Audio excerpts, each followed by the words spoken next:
Здорово, друзья! Вы на моем канале Reznoe 72.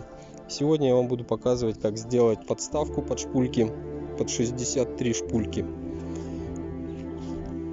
Конечно, я понимаю, что вам это не пригодится.